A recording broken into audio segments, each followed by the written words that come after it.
is Nidhi and welcome to my channel. If you are new here, I make a lot of different content on my channel. I would rather suggest you to go to my playlist and have a look once. And if you like, please subscribe to my channel as well. आज मैं बना रही हूँ 3 snacks recipes for kids. घर पे जब बच्चे होते हैं तो उनका खाना मांगना हर बार चालू ही रहता है और जब हम खाना पकाते हैं तो कभी शाम के लिए रह जाता है खाना तो कभी कभी खत्म हो जाता है. इन दोस केसेस अगर घर पे थोड़ी बहुत स्नैक्स आइटम्स बन के रेडी हो so it becomes easier for them कि वो लोग जब चाहे उसे खा सकते हैं and you don't have to rely on outside biscuits and outside snacks.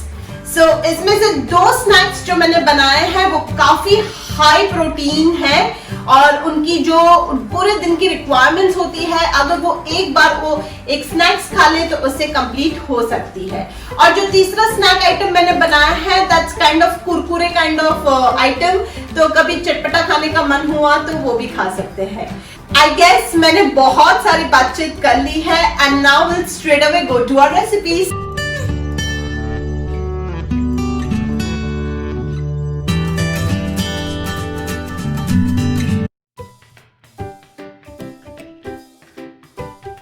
Oats cookies के लिए मैंने लिया है 1 कप रोल्ड ओट्स, आधा कप व्हीट फ्लोर.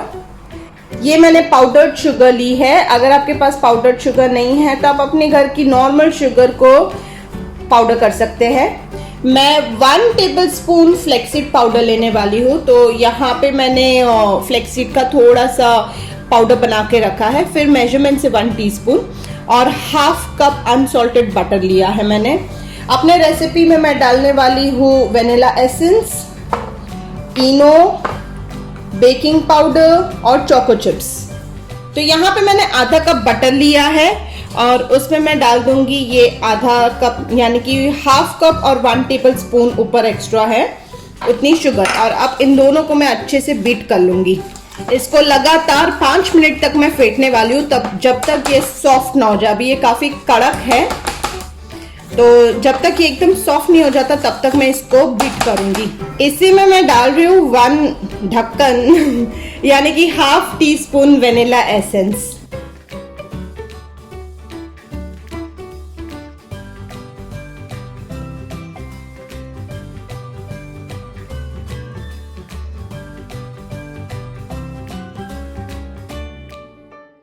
अब मैं इसमें सारे ड्राई इंग्रेडिएंट्स डाल रही हूँ. तो पहले मैं डाल रही हूँ 1 बड़ी चम्मच फ्लेक्सीड पाउडर. क्योंकि मैंने फ्लेक्सीड पाउडर डाला है तो मैं 1 चम्मच फ्लेक्सीड पाउडर के लिए 3 चम्मच मिल्क डालने वाली हूँ. 1 2 3 यहाँ पे हीट भी है मेरे साथ. और फिर मैं उसमें डाल रही हूँ 1 टीस्पून बेकिंग पाउडर, आधा कप आटा और 1 कप रोल्ड ओट्स और 1/4 टीस्पून बेकिंग सोडा, खाने वाला सोडा है ये. अब मैं इन सबको अच्छे से मिक्स कर लूंगी.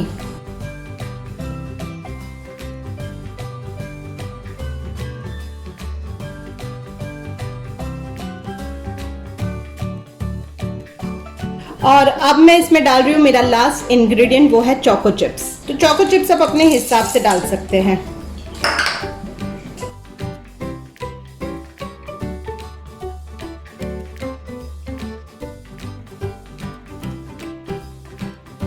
तो ये ऐसा ही डो जैसा कंसिस्टेंसी होना चाहिए. और अब मैं इसको रोल करके बिस्किट्स फॉर्म में दे दूंगी. अब एक बेकिंग ट्रे में मैंने ओट्स कुकीज को ऐसे रख लिया है.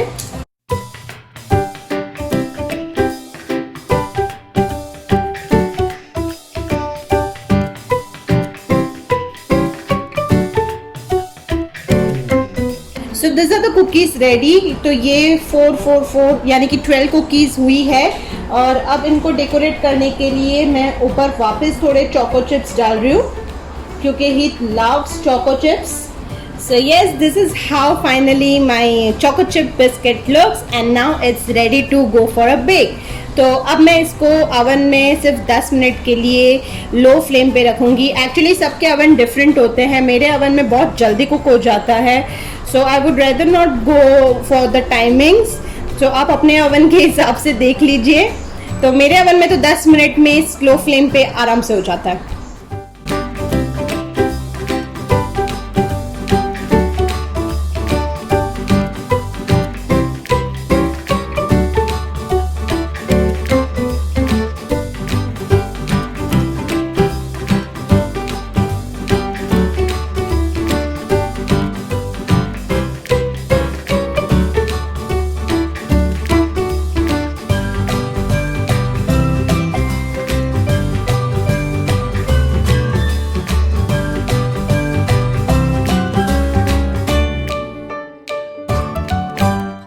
यहाँ पे मैंने 2 कप पोहा लिया है, तो मैं इसको अच्छे से सेक लूंगी और फिर मैं इसका पाउडर बनाऊंगी।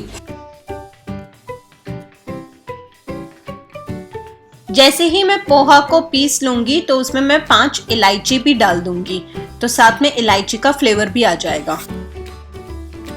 उसी तरह मैं थोड़े से पीनट्स को यानी कि सिंगदाने, और मैंने यहाँ पे 100 ग्राम सफ़ेद तिल ली है, आप लाल तिल भी ले सकते हो। तो इन दोनों को भी मैं अच्छे से सेक लूँगी और फिर जब ये अच्छे से भून जाएगा तो इन्हें भी ठंडा करने के बाद मैं पाउडर बना लूँगी, यानी कि मिक्सी में पीस लूँगी। मैंने 2 बड़ी चम्मच घी लिया है, उसमें मैं डाल रही हूँ आधा कटोरी ग्रेटेड कोकोनट। फ्रेश कोकोनट मैंने यहाँ पे यूज किया है, आप डेसिकेटेड कोकोनट पाउडर भी यूज कर सकते हैं। ये 1 चम्मच मैंने फ्लेक्सीड पाउडर डाला है, 1 बड़ी चम्मच, ऑप्शनल है बट इसमें ओमेगा 3 होता है इसलिए मैंने डाला है। उसी में मैंने डाल दिया है 1 बड़ी कटोरी गुड़, और जो भी मैंने पहले भून के रखा था उन सब का जो पाउडर बना के डाला था वो मैंने इसमें ऐड कर दिया है।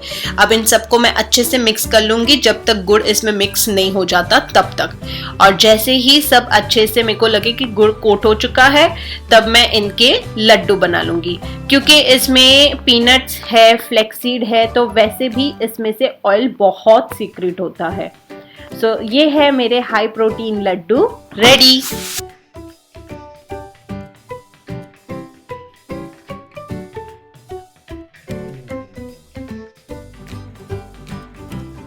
मैंने 1 कप और 1/4 कप राइस आटा लिया है, और दूसरी बाजू मैंने 1 कप वाटर को गर्म होने के लिए रखा है। उसमें मैंने सॉल्ट एज पर टेस्ट डाला है और 1 बड़ी चम्मच जीरा डाला है फॉर द टेस्ट। आप इसमें प्याज और लहसुन का पेस्ट करके भी डाल सकते हो फॉर एक्स्ट्रा टेस्ट। और मैंने 1 बड़ी चम्मच ऑयल डाला है इसमें।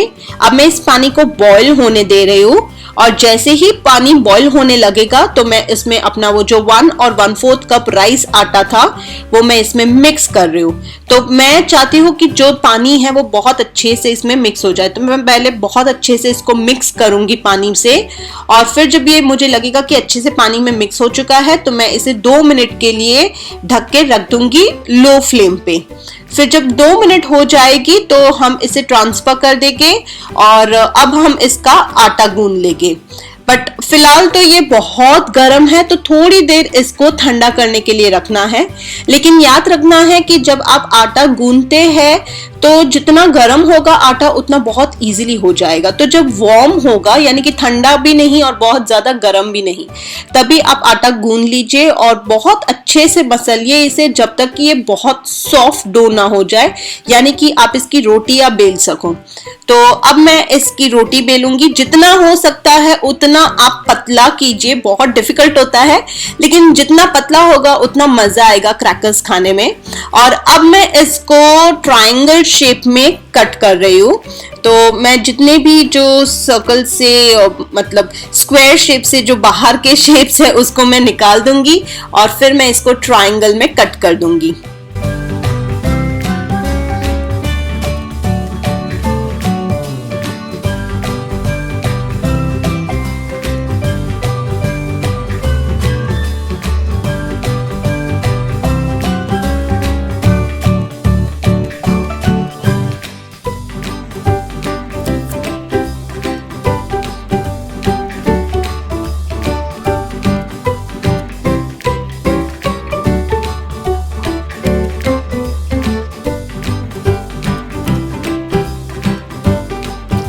इसी तरह मैंने बाकी के जो भी थे उन सबको मैंने ऐसे ट्रायंगल पीसेस में कट कर लिया है।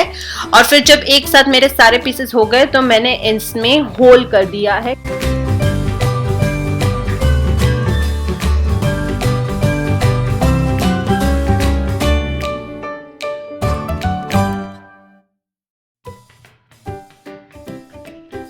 और बस मैं इसे फ्राई करना शुरू करती हूँ। तो क्योंकि मैंने इसको थोड़ा मोटा बेला था, मुझसे ज़्यादा पतले नहीं किए गए, तो मैंने इसको लॉन्गर टाइम के लिए फ्राई किया है। वैसे मैंने इसको मीडियम आंच पे फ्राई किया है। तो अगर आपने बहुत रोटी जैसा पतला बेला है इसको, तो आपको काफ़ी कम टाइम में ये हो जाएगा, वरना इसको एटलीस्ट 2-3 मिनट तक तो फ्राई करना पड़ेगा। अब आप इसको ऐसे ही सादा भी खा सकते हैं या मसाला लगा के खा सकते हैं। तो मैंने यहाँ पे चाट मसाला, थोड़ा मैगी मसाला, और क्योंकि मेरे बच्चे लाल मिर्च खा लेते हैं तो वैसे ही बाहर का टेस्ट लाने के लिए थोड़ा मैंने लाल मिर्च पाउडर डाला। और बस इसको अच्छे से मैंने मिक्स कर दिया है। और जैसे ही मेरे क्रैकर्स तल के रेडी हो गए, उसी टाइम पे मैंने, जब वो गर्मा गर्म होता है तभी मैंने मसाला उसमें कोट कर दिया। And now they are ready to be eaten for at least 12-15 days।